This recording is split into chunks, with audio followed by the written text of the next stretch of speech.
Bienvenidos. Hoy compartiré algo muy importante, el mensaje de la cruz. Y para ello haré referencia al libro de Números, capítulo 21, verso 4 al 9, con el Evangelio de Juan, capítulo 3, verso 13 al 16. Ustedes saben que al poco tiempo de haber salido de Egipto, los israelitas se quejaron de que no tenían suficiente comida. Ellos le decían a Moisés: ¿por qué nos has hecho salir de Egipto para traernos a este desierto donde no hay ni agua ni comida? Pero Israel peregrinó 40 años por el desierto debido a su desobediencia al Señor.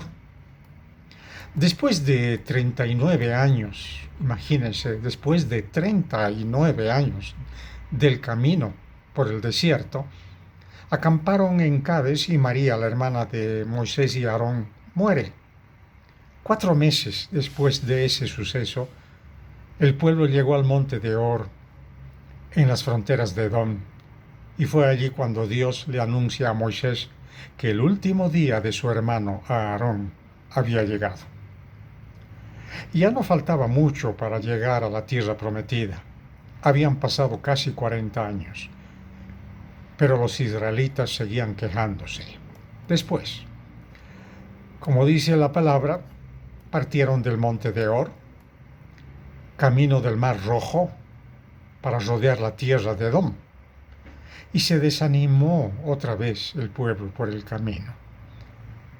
Y habló el pueblo contra Dios y contra Moisés,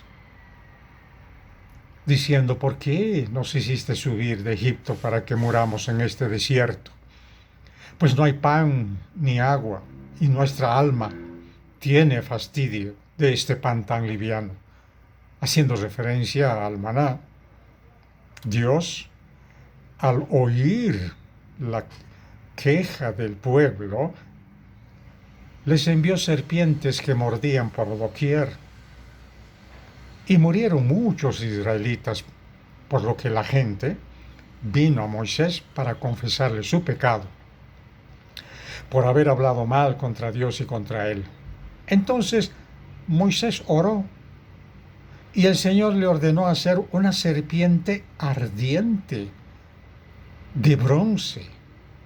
Y luego le dijo que la serpiente de bronce la pusiera en la punta de un asta. Y cuando alguien era mordido por una serpiente allí en el desierto, podía dirigir su mirada hacia esa serpiente de bronce que estaba colocada en el asta y vivía. Ese era un milagro extraordinario realmente. La serpiente de bronce simboliza la forma en que Dios salvaba a los hombres condenados por el pecado y que sufrían por sus efectos. Dios puso su poder sanador al alcance, con base en la fe en vez de las obras. Los que estaban sufriendo solo tenían que mirar a esa serpiente de bronce que colgaba en la punta de un mástil. Aquella serpiente era una representación del juicio de Dios sobre el pecado. Y el destino de ellos se determinó por su respuesta a la invitación de Dios. Miren, vean, ese evento nos impresiona. Por ejemplo, si tú eres mordido por una serpiente, el suero de su veneno puede salvarte. Curiosamente, las farmacias vienen usando como símbolo en sus letreros la figura de una serpiente enroscada en la punta de un mástil. No obstante, respecto a la serpiente de bronce, los israelitas la guardaron casi 700 años, hasta los días del rey Ezequías. Ellos confundieron el significado de la serpiente de bronce, es decir, alzada en el desierto, pues lo que era un símbolo lo convirtieron en un culto idolátrico.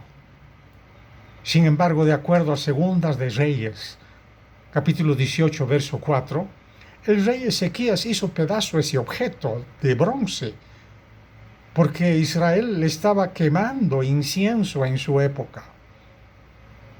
Entendemos que el Señor citó la serpiente de bronce para mostrar nuestra condición. Metafóricamente, podemos decir que nosotros nacemos mordidos por el pecado de Adán. Con razón David dijo: «He aquí en maldad he sido formado, y en pecado me concibió mi madre». Salmo 51, 5. Pablo en 1 Corintios 15, 56 declara que el aguijón de la muerte es el pecado. Si quieres, puedes imaginar este aguijón como si fueran los colmillos venenosos de una serpiente o el aguijón en la cola de un alacrán. Nosotros tenemos un veneno que llevamos en la sangre y nos dice que estamos condenados a morir. Esto es muy trágico. La desobediencia de Adán le ha causado grandes perjuicios a la raza humana. Romanos 5:12 nos dice que el pecado entró en el mundo por un hombre y por el pecado la muerte. En el verso 16 nos dice que el juicio vino a causa de un solo pecado, uno, para condenación. Al principio, el hombre podía disfrutar de una vida totalmente sana, tanto física como espiritualmente. Adán y Eva fueron creados para disfrutar la vida sin envejecer. ¿Por qué? Porque en el jardín del Edén estaba el árbol de la vida, al alcance de ellos. Pero por el pecado de la desobediencia, Dios les quitó ese árbol de su entorno. Génesis capítulo 3, verso 22. En nuestro mundo no existe ninguna planta que produzca frutos con los ingredientes desconocidos que tiene el árbol de la vida, el cual evitaba el envejecimiento de nuestros cuerpos. Al quitarle el Señor al hombre ese árbol, la muerte entró en nuestro mundo. Ningún hombre podrá cambiar esto.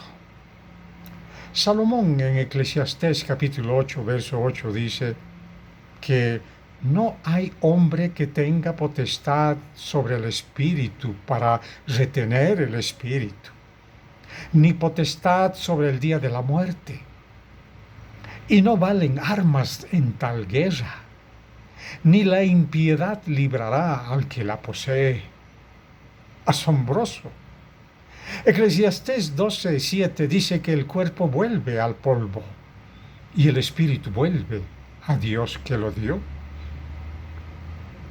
Cada recién nacido viene al mundo con las manitas cerradas, como queriendo aferrarse a la vida. Pero cuando muere, lo habitual es que sus manos estén abiertas, como no pudiendo retenerlas. A partir de cierta edad, nuestras células dejan de regenerarse.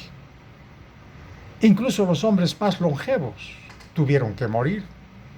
Matusalén, por ejemplo, llegó a sus 969 años en la época antes del diluvio. Adán vivió 930 años. Abraham alcanzó 175 años. Moisés llegó a sus 120 años. No obstante, según Salmos capítulo 90, verso 10, la esperanza de vida de la gente es de 70 a 80 años. También los científicos afirman que debido a su condición genética, el hombre no puede alcanzar mucho más de 120 años de edad.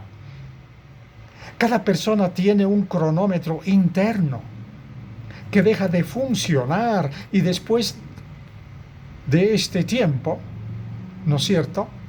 Ya no. El hombre ya no tiene cómo agarrarse de la vida.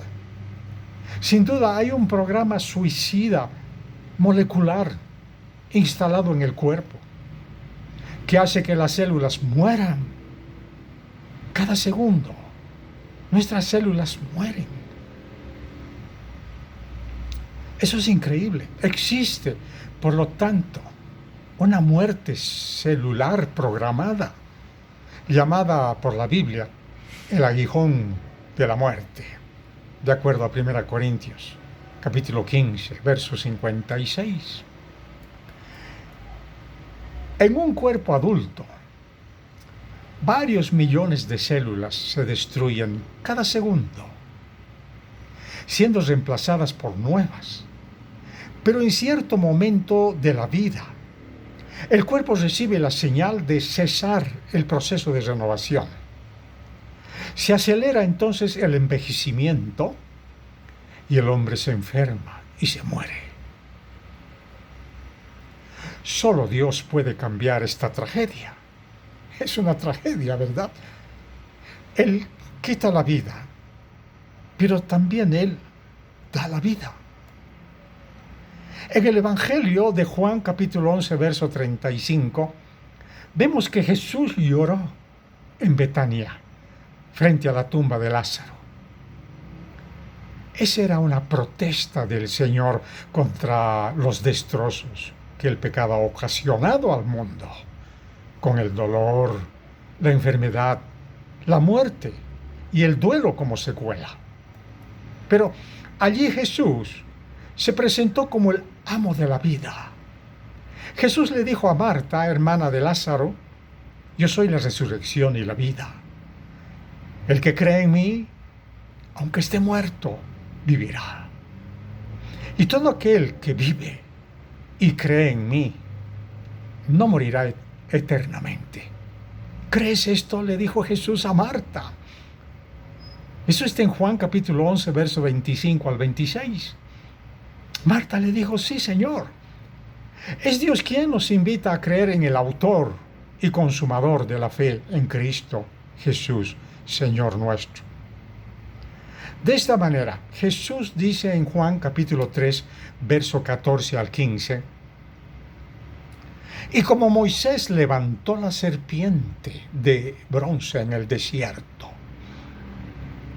así es necesario que el Hijo del Hombre sea levantado para que todo aquel que en él cree no se pierda, mas tenga vida eterna. ¡Qué hermoso! No solo en la Biblia se comprueba cómo es la humanidad que vive en desobediencia, pero lo que más nos sorprende no es que alguien se pierda, sino que alguien pueda salvarse. Es un milagro la salvación que nos ofrece Dios en Cristo. Jesús le dijo a Nicodemo que el nuevo nacimiento era un resultado directo de la fe en el poder de su muerte y resurrección. El deseo de Dios es salvar a toda la humanidad. Dios quiere que todos los hombres sean salvos y vengan al conocimiento de la verdad. Debemos poner nuestra fe en la obra de Cristo en la cruz, dando respuesta a la invitación de Dios, de acuerdo a Juan capítulo 3, verso 16. La cruz.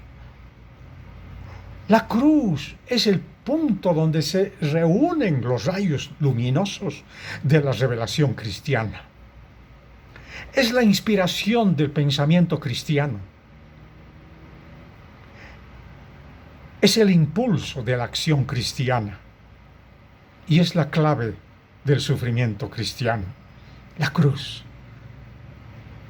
Se dice que un hombre llora en promedio entre 60 y 80 litros de lágrimas durante su vida. Es decir, 8 baldes de 10 litros o unos 2 millones de lágrimas. 1 millón de gotas. El salmista lloró, oró y dijo en Salmos, capítulo 56, verso 8, mis huidas tú has contado. Pon mis lágrimas en tu redoma. ¿Y no están ellas en tu libro? El Señor conoce tus lágrimas, tu sufrimiento y angustia. ¿Sabes qué es una redoma?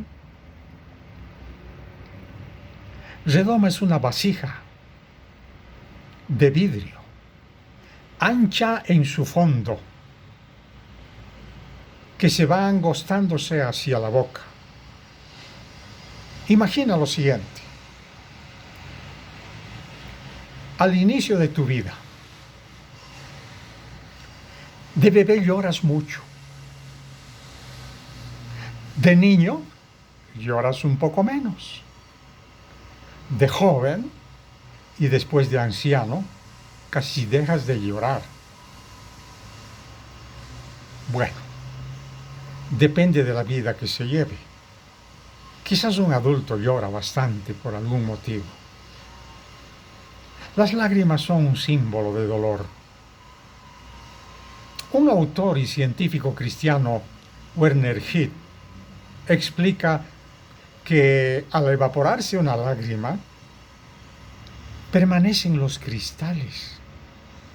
Y en cada cristal de una lágrima puede verse, en un tamaño microscópico, la imagen de una cruz. ¿Dónde se sufrió el dolor más grande?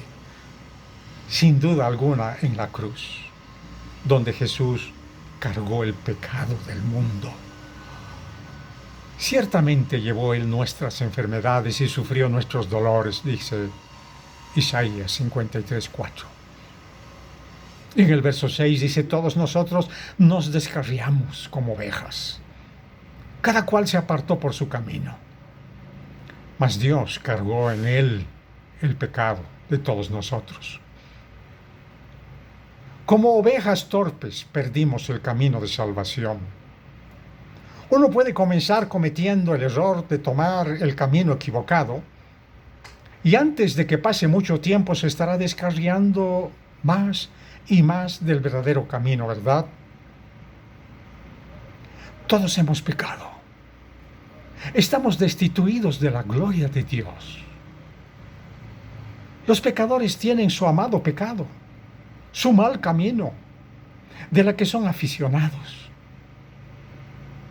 Nuestros pecados merecen todas las penas y dolores, e incluso el más grave.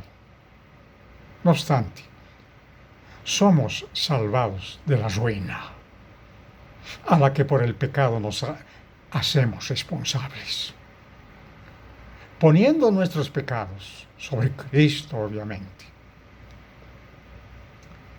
Esta expiación tenía que ser hecha por nuestros pecados. Y ese es el único camino de salvación. Nuestros pecados fueron espinas en la cabeza de Cristo. Los clavos en sus manos y pies. Y la lanza en el costado. Él se entregó a la muerte por nuestros pecados. Por sus sufrimientos Él ganó para nosotros el Espíritu y la gracia de Dios. Un cierto día ya no habrá muerte. Ya no habrá más lágrimas. Cuando Dios enjugue las lágrimas, será para siempre. ¿Cuántas lágrimas ha derramado nuestro mundo durante toda su historia? Lágrimas de tristeza, de horror, de sufrimiento, de dolor, por injusticias, por guerras, por enfermedades, por celos, por enojo e ira. Niños con los ojos llenos de lágrimas.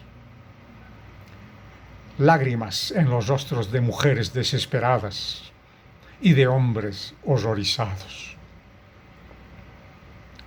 Es por eso que Jesús murió en la cruz, fue sepultado, pero resucitó venciendo todo obstáculo y con todo lo relacionado al dolor.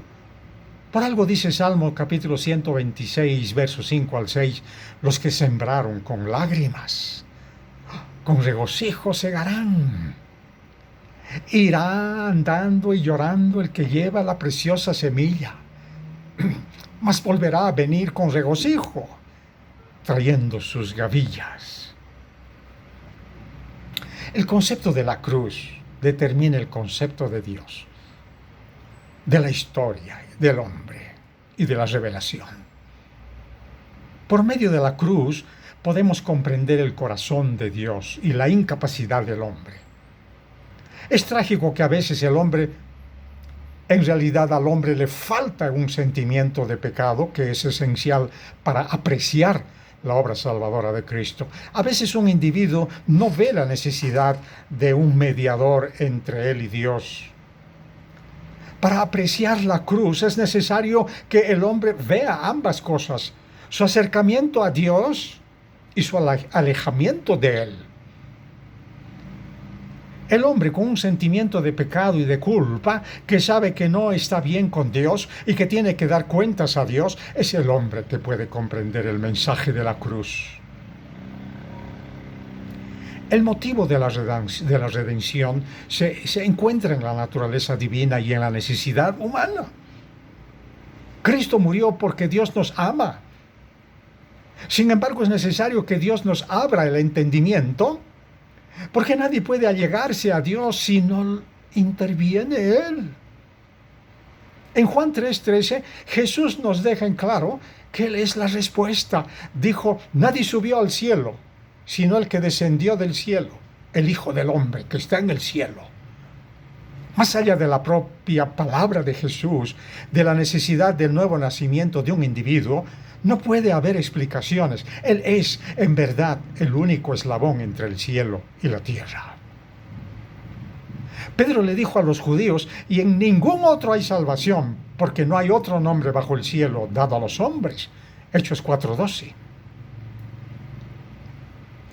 La vida y la muerte del Señor Jesucristo se deben al insondable y desinteresado amor de Dios. Nada menos que la cruz podía expresar su amor inconmensurable. Cristo reveló el amor del Padre en la vida que Él vivió, en las obras portentosas que Él hizo, pero especialmente en la muerte que Él murió. Muchas personas han muerto y muchos dieron sus vidas e incluso fueron crucificados, pero nadie ha muerto como murió Jesús. La muerte física fue la parte menor de su muerte, aunque era muy importante.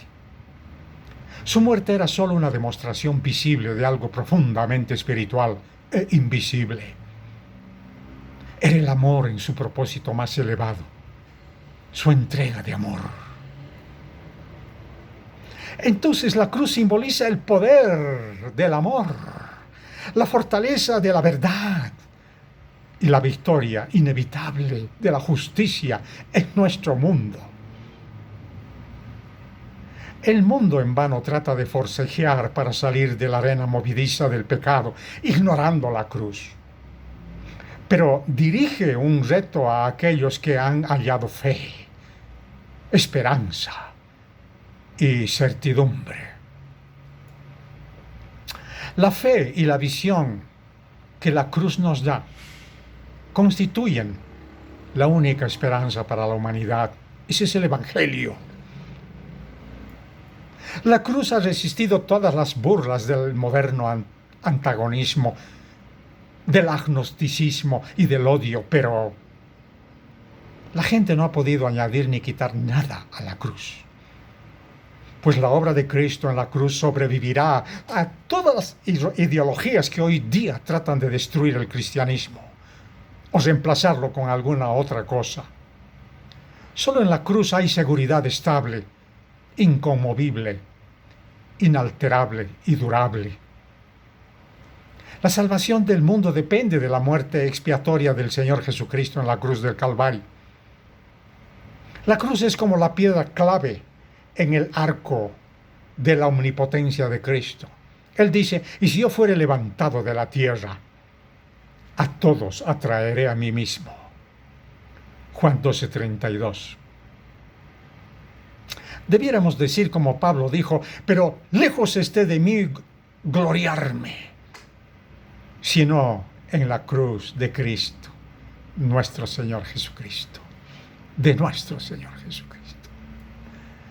Crisóstomo dijo, la cruz es la voluntad del Padre, la gloria del unigénito, el regocijo del Espíritu Santo, el adorno de los ángeles, la seguridad de la Iglesia, la jactancia de Pablo, el muro de los santos, la lumbrera de toda la tierra.